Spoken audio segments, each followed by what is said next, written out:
Hey, Michelle. You Hey, know how Justin. Monstera deliciosa is one of the most common indoor plants right now?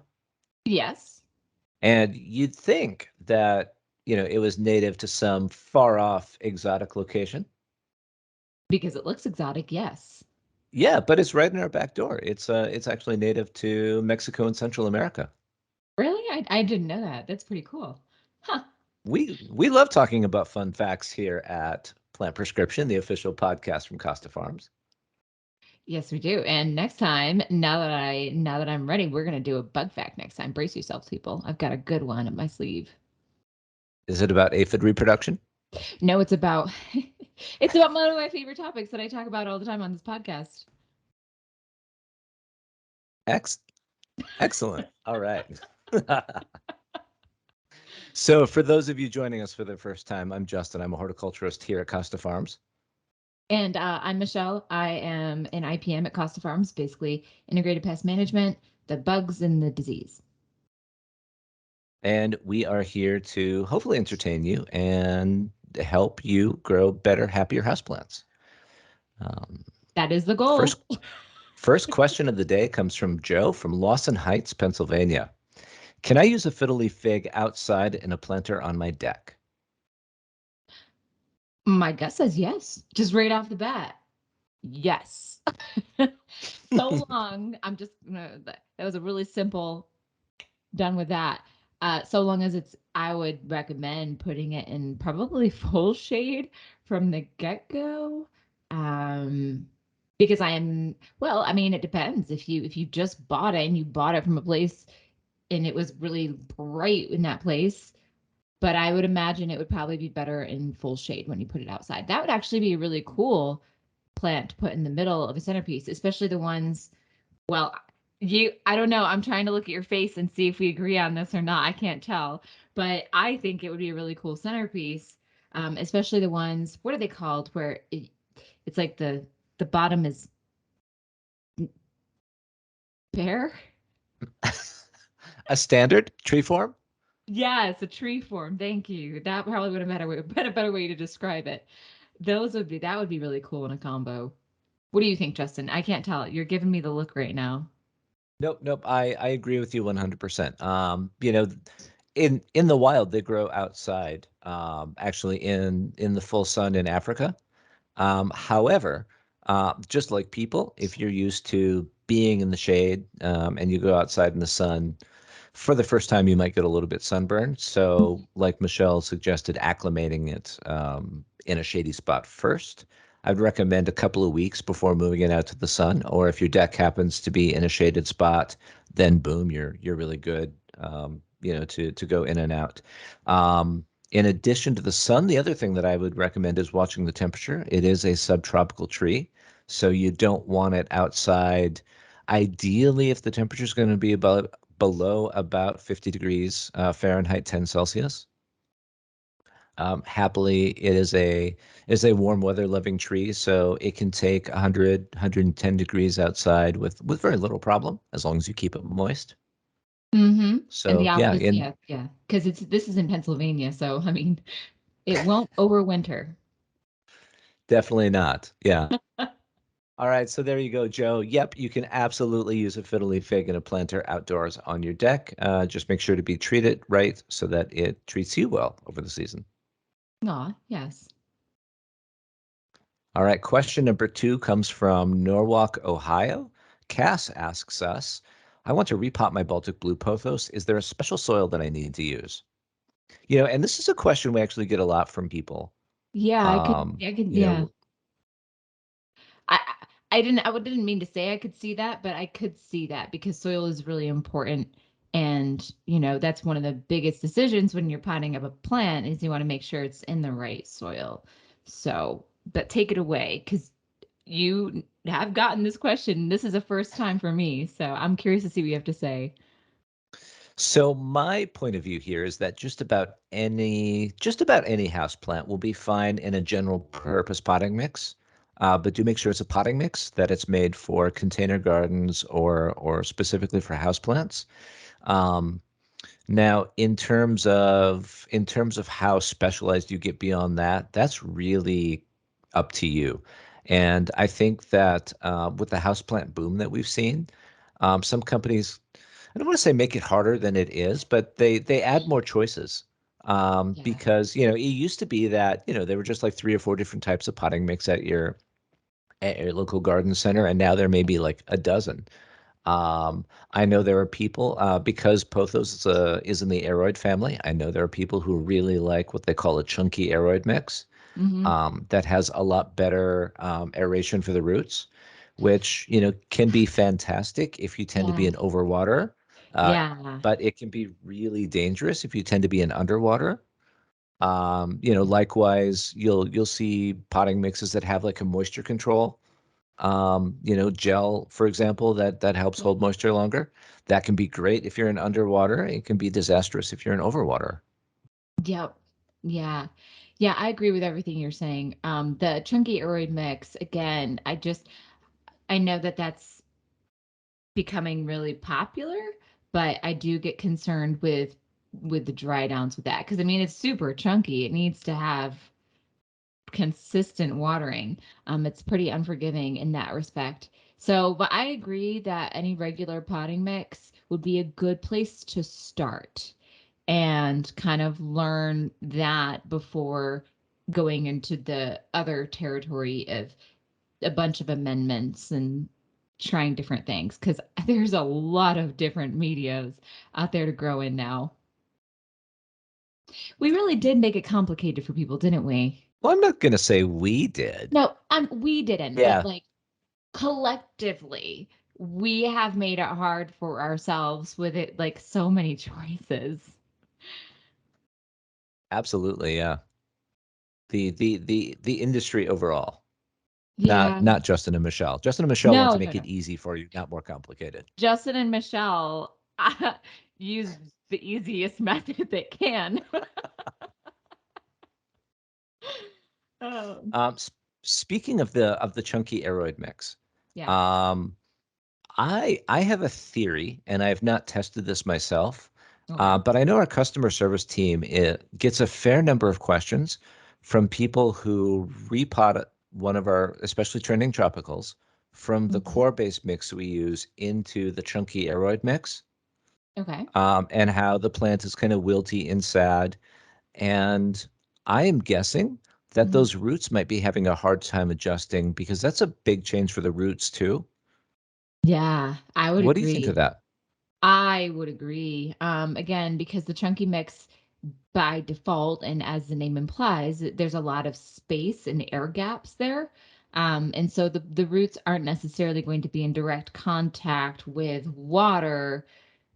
They'll have more air around them. Now, granted, it's going to be like humid air, for lack of a better way to say it, but the water content around those roots is just generally going to be most of the time lower. And so they probably have adapted to more water availability. And then when you plant them into something a lot more chunky and porous and there's just more air and a little less water immediately available, they're going to probably go through some shock. I have found that the plants with those really chunky roots tend to be really good in those, like the air root mixes. Like if you see big fat roots, it, I, if I see fat roots, I'm like chunky mix. That's how I Like determine this Monstera? is a chunky mix. Yeah. Yeah, I mean, like, yeah, you know it when you see it, you'll know it. The big fat roots. All right. Question number 3 comes from Chris in Milwaukee, Wisconsin. I'd love to grow more house plants than just pothos and sansevieria and ZZ, but I don't have a lot of light in my apartment. Do you guys have fun suggestions for me? Hmm. The first one that pops to my mind, and I don't know if you're going to agree with me on this. We'll see. It's aglaonema. Yep, I totally agree that that tolerates. Whew, okay. I always look at you when I say these things because I'm like, I feel like we're going to disagree on some of these things. Dieffenbachia, Spath. What about you? What do you have? That's out like off the short list in my head. Do you have anything else coming to mind? Oh, Calathea. Um, yep, Calathea. Mhm. Um, I just had one and it jumped out. Okay, well let me sing the Oh, praises. Oh, pothos. pothos is on the list. He said he didn't want any more pothos. Oh, philodendron. Let me just sing the praises really quickly of calatheas and aglaonemas then. So aglaonemas come in all different colors, and they're pretty tolerant to a lot of neglect. And calatheas come in a lot of different colors. Not as resilient against neglect though. So Not nearly. choose your poison there. I feel like aglaonema is kind of the beginner version of calathea for the Yes. for the houseplant world. Yes. Now that you've said that, I can't forget that. You're right. They are. The shape, the I was gonna say the water requirements, but the water requirements to an extent, not to the capacity of calatheas. Yeah. The color. Hmm. Yep. Agrinemas. Uh, and something else to think about, Chris. If you want some of those more highlight needing plants, um, there are some pretty nice plant lights and some pretty um, some pretty easy to use ones now Yes. that you can incorporate into decor without making it seem like some kind of big commercial setup. I feel targeted. There are some really nice pendant lights out there that you can kind of like the little Edison bulb light fixtures, but instead of putting Edison bulbs in them, you could put in grow lights. And there's like grow light bulbs with a variety of different shapes, sizes, colors, et cetera, et cetera. I would I would recommend when going the indoor grow light route that you try to pick out a light with like white light and nothing really purpley. First of all, it looks natural when somebody walks into your house that it looks like a light bulb, like a normal colored light. It's friendly on the eyes. And then second of all, I have found that they just tend to grow better under like that broad spectrum white. Because if it's white, it means it's got all the colors in it. Right? Right? Am I? Is that right? I think I think Yeah, so. because black would be no colors. So I would recommend white light if you're gonna do it. And you can hang them from Edison bulbs. You could do like branches hanging from your ceiling, because they're pretty light most of the time. The light bulbs are. So I've done it in the past where I hung a branch with some like wire, so it was like a floating branch in the air, and then I spun my Edison bulb, and like cord over it, and had my Edison bulbs hanging at different heights, so it looked very natural and very like it was supposed to be there, but it was a plant light. It kind of you had like Justin said, there's so many creative ways to plug them into your environment so they look like they're decor. That sounds really beautiful, Michelle. Thanks. It was. Now I'm utilitarian. Now now everything has a purpose and doesn't look as pretty because I'm just too far down that rabbit hole now. It happens to all of us. Yeah. Yeah. It's a slippery slope. Uh, all right, here at the Costa Farms podcast, we like to take a look at common houseplant myths from time to time. And there's a myth, I don't know where it originated, but Mhm. I see it floating around from time to time.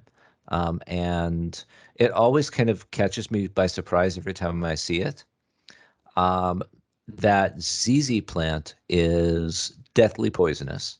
And I've seen some iterations of this myth go so far is that it can cause cancer. Whoa. So I yes, mean, it our customer cannot. Right?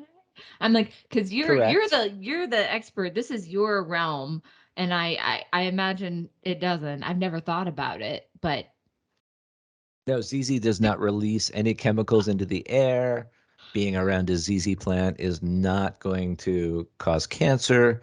Um, I suspect part of the myth is that it is related to cycads, or it was thought to be related to cycads. Okay. Those are definitely poisonous. Exactly. It is Do an not aroid. say. Mm-hmm. And so because it's related to things like sago palm, and it's a relatively new houseplant. It was only kind of introduced into houseplant world in the 1990s. So it's definitely a plant that you can enjoy. You can enjoy regular ZZ, you can enjoy Raven, you can enjoy Chameleon, all with the kind of safety and beauty of any other houseplant. Chameleon. Mm-hmm. I've heard about that one, but I haven't seen it yet. But I've heard about that one. It is an exciting one. Yeah. To those of you who are not familiar with Chameleon ZZ, see, I'm so used to talking about Raven, automatically comes out. Chameleon ZZ is a new sport that has bright golden new growth, and then as the leaves mature, they become that nice dark green. But as long as you give it lots of bright light, you'll continue to get that fabulous variegation. Nice. Yeah, it's so funny. We come out with plants and I'm like, what? Where did this come from? Just so everybody knows, we're all just as like surprised as everybody out there. Like, well, Justin, do you have any plant updates for today? I last fall I got of course, a passion flower. Mhm. Um, Off of eBay. And it's a relatively uncommon species. And it put out its first flower in my house. So In very, your very, house? yeah. So I got it in the fall, and it was a little chilly in the greenhouse for a Wow. new plant that was shipped to Oregon from Florida. And so Okay. I thought I'm just gonna be safe and keep it in the house all winter. Um, and so yeah, it has put out its first flower, and it's really fun. Nice.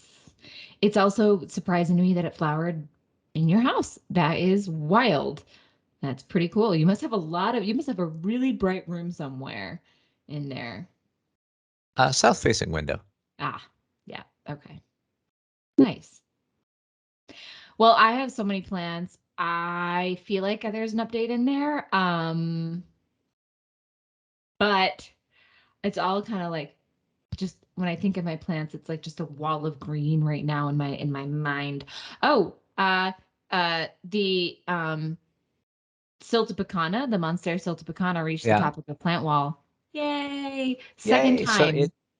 So time. it beat the was it the Hey that you were racing The with too? Cryptantha. Yes. The So Cryptantha.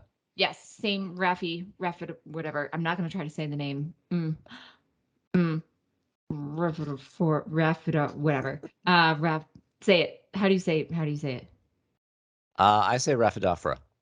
I say Rhaphidophora. See, so strange. But that was the first one that I had put on the plant wall, and man, that thing took off. I thought for sure the Cryptantha was going to get to the top before anybody else, and now it's buried underneath all of the other plants that have far outtaken that plant. So the Siltepecana is it's like one of those things in the cartoons where you see them like build buildings up and then build them down and then build them up and then build them down. That's a Siltepecana. It just keeps skyrocketing up that wall.